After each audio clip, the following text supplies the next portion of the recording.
Modi cabinet की आज अहम बैठक होने वाली है। शाम 4:30 बजे केंद्रीय मंत्रिपरिषद की यह बैठक होगी। सुषमा स्वराज भवन में बैठक होनी है। पीएम नरेंद्र मोदी इस बैठक की अध्यक्षता करेंगे। मंत्रालयों के बंटवारे के बाद आगे की रणनीतियों पर चर्चा होगी।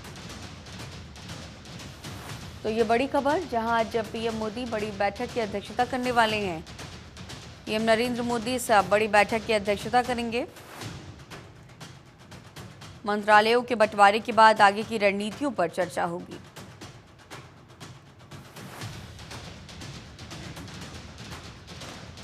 तो आज ये मंत्रिपरिषद की अहम बैठक शाम 4:30 बजे परिषद की ये बैठक होगी। सुषमा स्वराज भवन में ये बैठक आयोजित की जा रही है। देश के प्रधानमंत्री नरेंद्र मोदी इस बड़ी बैठक की अध्यक्षता करने वाले हैं। सभी जो केंद्रीय मंत्री हैं वो इस बैठक में मौजूद रहेंगे। तो मंत्रालयों के बंटवारे के बाद ये बैठक काफ़ी खास, काफ़ी अहम मानी जा रही है। मोदी कैबिनेट की आज पहली अहम बैठक है। शाम 4:30 बजे केंद्रीय मंत्रिपरिषद की बैठक होगी। और इसी खबर पर और भी ज्यादा जानकारी के साथ हमारी सहयोगी आंचल हमारे साथ लाइव जुड़ रही हैं। आंचल, आज बहुत ही खास बीजेपी के लिए, क्योंकि आज अहम बैठक पीएम नरेंद्र मोदी की अध्यक्षता में ये कैबिनेट की बैठक होनी है। तमाम रणनीतियों पर भी चर्चा, और आने वाले वक्त में कई राज्यों में विधानसभा के चुनाव भी होने हैं, उससे लेकर भी आज की ये बड़ी बैठक काफी अहम मानी जा रही है। फिलहाल क्या कुछ अपडेट? देखिए, शाम 4:30 बजे केंद्रीय मंत्रिपरिषद की बैठक होने वाली है और मोदी सरकार का जो तीसरा कार्यकाल शुरू हुआ है उसके बाद देखिए पहली बार ये बैठक होने जा रही है। और जैसा कि मोदी सरकार में कई ऐसे मोदी सरकार के रत्न माने जाते हैं, जिसमें राजनाथ सिंह है, अमित शाह है और निर्मला सीतारमण है।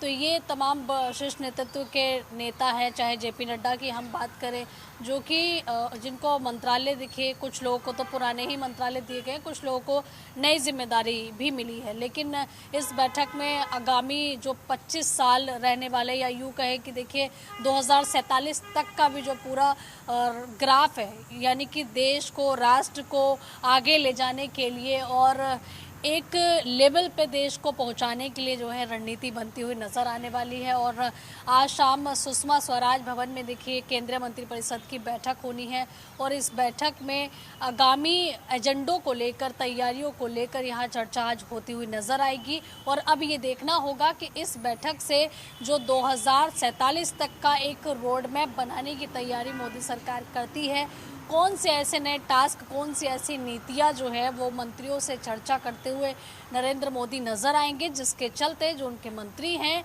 इस 2047 तक के लक्ष्य को, या आगामी 25 साल का जो लक्ष्य है उसको कैसे पूरा करेंगे। 50 साल का भी लक्ष्य तय करने की बात हमेशा से कही जाती है मोदी जी की तरफ से कि 2047 तक जो है एक मजबूत राष्ट्र के तौर पर भारत को उभर कर आना है।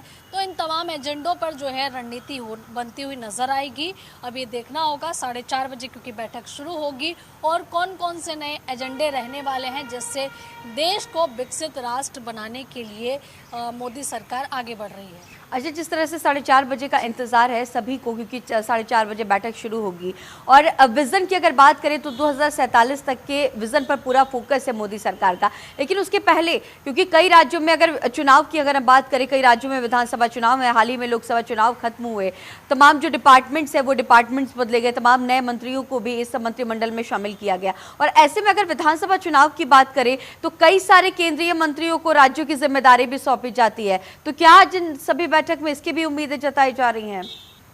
देखिए, फिलहाल तो इस बैठक का जो मुद्दा है वो आगामी नीतियां बनाना है, जो कि देश के हित में हो, राष्ट्र के हित में हो। और इस बैठक का जो मुख्य एजेंडा रहता है वो यही रहता है कि मंत्रालय जो है उनके ज़रिए, उनमें जो भी देश हित में उन मंत्रालयों के ज़रिए जो है काम जो किए जाते हैं, चाहे महिलाओं को सशक्त करना हो, इसके अलावा गरीबों को, युवाओं को, या जो मंत्रालय हैं आदिवासियों को, यानी कि देश का जो अंतिम व्यक्ति है उसको सशक्त जब आप कर देते हैं तो जाहिर सी बात है कि देश अपने आप जो है मजबूत होता है। और हर व्यक्ति को अगर आप मजबूत कर देंगे तो राष्ट्र मजबूत होगा। और इस बैठक का जो मुख्य एजेंडा रहता है वो यही रहता है कि मंत्रालयों के ज़रिए, मंत्रियों के ज़रिए देश हित में क्या नीतियां बनाई जाएं आगे, और क्या कुछ काम किए जाए जिससे देश को आप नंबर 1 बना सके, देश को आगे बढ़ा सके। इन्हीं तमाम एजेंडों पर देखिए इस बैठक में चर्चा की जाती है।